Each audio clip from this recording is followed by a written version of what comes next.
SIT এতিয়ালৈকে প্ৰতিবেদন দাখিল কৰাই নাই কিন্তু আমাৰ হিমন্ত বিশ্ব শৰ্মা ডাঙৰীয়াই কৈ দিলে যে জুবিন দাক মদ খুৱাইছিলে জুজবস্তি SIT এতিয়ালৈকে প্ৰতিবেদন দাখিল কৰাই নাই কিন্তু তেওঁ গম পাই গল যে জুবিন দাক হত্যা কৰা হৈছিল আৰু সেই একেজন মুখ্যমন্ত্ৰীয়ে গম নাপায় যে এজন সাংবাদিকক এক মৃত্যুৰ ভাবুকি দিয়াটো কিমান ডাঙৰ কথা মইতো নাজানো কি আছে কি নাই গোচৰ এটা দিছে গোচৰটো পঞ্জীয়ন হ'ব কি আছে কি নাই মইতো নাজানো গোচৰটো যেতিয়া পুলিচ থানাত দিছে পুলিচে চাব এজন ক্ষমতাৰী ব্যক্তি হয় আৰু সেই ব্যক্তিজন যেহেতু হিমন্ত বিশ্ব শৰ্মাৰ প্ৰিয়জনৰে এজন সেইটো কাৰণে তেওঁ ধমকি দিয়াটো হাঁহিৰে উৰাই দি পেলাই সেই বিষয়বস্তুটো খুব লাইটলি কৰিব বিচাৰিছে সমাধান হ'ল নে নাই কিন্তু দুইটা কথা বাৰুতে মোৰ লাগিলে বহুত দিনীয়া পুৰণা চিনাকি সাংবাদিক হিচাপে চিনি পাইছিল চিনাকি বহুত দিনীয়া পুৰণা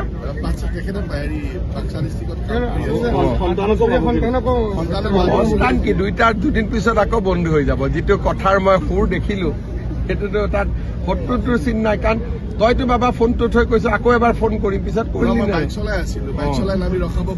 ৰাণাও এটা বস্তু হয় কেছটোতো মই ল'ব পাৰো কিন্তু আকৌ কম্প্ৰমাইজ কৰি নিদিলে হ'ল আৰু বন্ধু আছিল নে নাই কওক চিনাকি আছিলে দে হ'ব সকলোকে অলপ ধেমালি কৰিলো ৰাণা আমাৰ পুৰণা বন্ধু মানুহ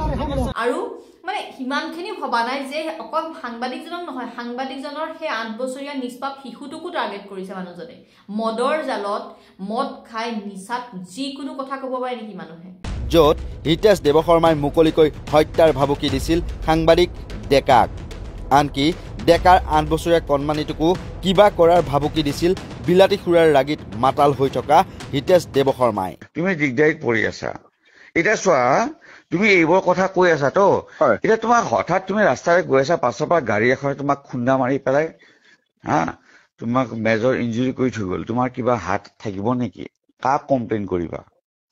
তোমাৰ বাচ্চাটো 8 বছৰীয়া ক'বাত কিবা এটা প্ৰব্লেম হ'ল তেতিয়া তুমি কাক কমপ্লেইন কৰিবা মোক কিয় কৈছে এনেকে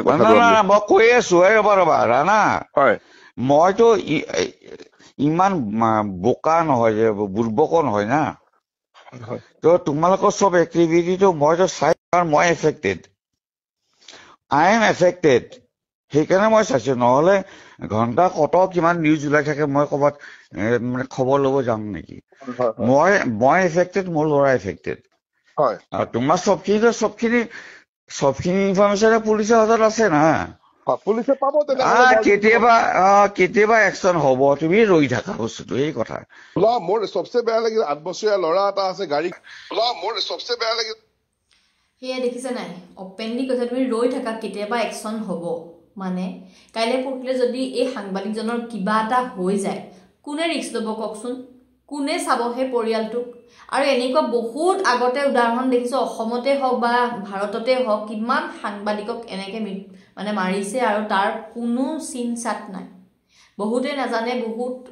মানে সাংবাদিক এনেকে মৃত্যুবৰণ কৰে এইটোতো ভিডিঅ'টো আপোনালোকে তেওঁ ৰেকৰ্ডিং কৰিলে সেই কাৰণে তেওঁ ওলালে আমিতো ৰেকৰ্ডিং নকৰা হলে কোনো গমে নাপালেহেঁতেন আৰু তাৰ পাছত তেওঁ হিমন্ত বিশ্ব শৰ্মা ডাঙৰীয়াই ইমান লাইটলি কেনেকে কৈ দিছে যে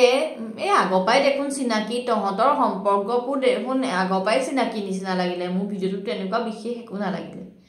আপোনাৰতো বিশেষ একো নালাগে কাৰণ তেওঁ আপোনাৰ কোনো নাযায় কাৰণ আপোনাৰ স্বাৰ্থ জড়িত নাই ন তাত কিন্তু সেই মানুহজন যিজনে ধমকি দিছে তেওঁৰ লগত কিন্তু ভাল সম্পৰ্কই আছে নিচিনা লাগে আপোনাৰ আৰু তাৰ পাছত সত্য ছবিখন তুলি ধৰা সাংবাদিককে ফোনযোগে হত্যাৰ ভাবুকিসূচক মন্তব্য দিব পৰা হ'ল মদমত্ত হিতেশ দেৱশৰ্মাই সাংবাদিক ৰাণা ডেকাৰ লগতে পুত্ৰৰ জীৱনলৈ প্ৰাণনাশৰ শংকা নামি অহাৰ পাছতে এতিয়া চৌদিশে একেমুখে ধিক্কাৰ গৰিহণাৰ জোৱাৰ উঠিছে নমস্কাৰ মই মমিৰাই চৌধুৰী যে আমাৰ ৰাজ্যখনৰ মুৰব্বীয়ে আমাৰ মুখ্যমন্ত্ৰী ডাঙৰীয়াই যেতিয়া সাংবাদিকে কিবা প্ৰশ্ন কৰে তেখেতক উদ্দেশ্যি কয় যে আপুনি বা তুমি কোনটো চেনেলৰ তুমি কোনটো ধৰ্মৰ যেতিয়া এনেকুৱা বাছ বিচাৰ কৰে এনেকে মানে ডাইৰেক্টলি অপদস্থ কৰে তেতিয়া সেইখন শাসনৰে লেম ধৰা ধেমা ধৰা বা তেওঁলোকে সাহস পায় গতিকে এইবিলাক অতি শীঘ্ৰে বন্ধ হ'ব লাগে মুখ্যমন্ত্ৰী মহোদয়াক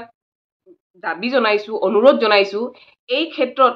সাংবাদিকক যি অপদস্থ কৰি আহি আছে সেইবিলাক অতি শীঘ্ৰে বন্ধ হ'ব লাগে কাৰণ চাওক তেওঁৰ এই কৰ্মকাণ্ডই এই দাবী ধমকিয়ে পুলিচ প্ৰশাসনকো জানো কোনোবাখিনিৰ অপমান কৰা নাই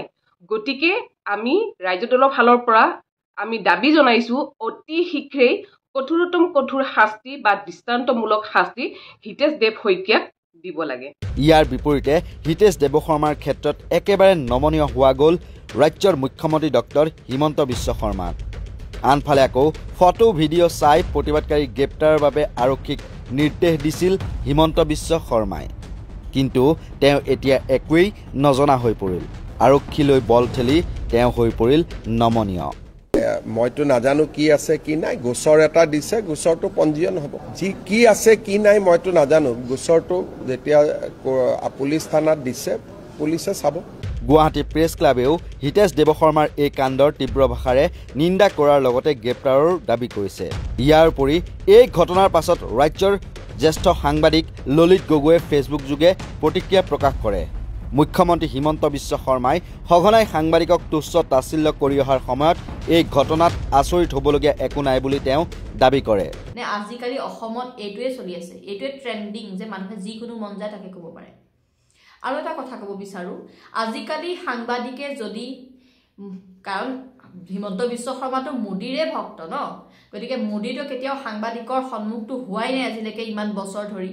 আৰু এই হিমন্ত বিশ্ব শৰ্মাই সাংবাদিকে যদি কিবা প্ৰশ্ন সোধে আৰু সেই প্ৰশ্নটো যদি তেওঁ মানে ভাল নালাগে তে ডাইৰেক্ট তেওঁ প্ৰশ্ন থাকে যে তই ক'ৰ হয় কোন চেনেলৰ মালিক কোন ধৰ্ম কোন এই বস্তুবোৰ প্ৰশ্ন কৰে গতিকে এইজন মানুহৰ পৰা বেলেগ একো আশা কৰিব নোৱাৰি আপোনালোকে যদি বিচাৰে বেলেগ কিবা আশা তেতিয়াহ'লে ফেচবুকত যাব দাইলৰ ৰেচিপি পাব কিবা ৰেচিপি বিচাৰিলে হিমন্ত বিশ্ব শৰ্মাৰ চেনেলটো চালেই হ'ল গতিকে গঠনমূলক কথা নকয় যি মুখত আহে তাকে কৈ দিয়ে মুখ্যমন্ত্ৰী এজন হৈ মুখ্যমন্ত্ৰীৰ যিখন চকীখনৰ গাম্ভীৰ্যতা সেই গাম্ভীৰ্যতাটো অকণো বজাই ৰাখিবলৈ চেষ্টা নকৰে আৰু মামা ট্ৰেণ্ডিং কৰি মামাটোৰ বহুত কি আছে আপোনালোকে জানে আৰু মামাৰ হিষ্ট্ৰীবোৰ গতিকে বিশেষ একো নকওঁ এটাই ক'ব বিচাৰোঁ যে সাংবাদিকজনক যি ধমকি দিছে তেওঁ সেই ন্যায় পাব লাগে কাৰণ এনেকুৱা ধৰণৰ ঘটনা কাৰণ বহুত সাংবাদিক এনেকৈ মৃত্যুবৰণ কৰিছে আৰু কোনো মানুহে গমো নাপায় এইটো হয়তো ভইচটো ভাইৰেল হ'ল কাৰণেহে মানুহে গম পাইছে আমিও গম পাইছোঁ এনেকুৱা ধৰণৰ বিভিন্ন সাংবাদিক এনেকেই চাগে নাইকিয়া হৈ যায় বহুত আগতো উদাহৰণ আছে গতিকে এই বস্তুবিলাকক লাইটলি নলয় ইয়াৰ ন্যায় বিচাৰ হ'ব লাগে আৰু কোনো হেৰি নিবিচাৰ নকৰি যে কোন তেওঁ যিটো প্ৰিয় মানুহৰ এজন হ'লেও বা নহ'লেও বিচাৰ সকলোৰে কাৰণে সমান হ'ব লাগে ধন্যবাদ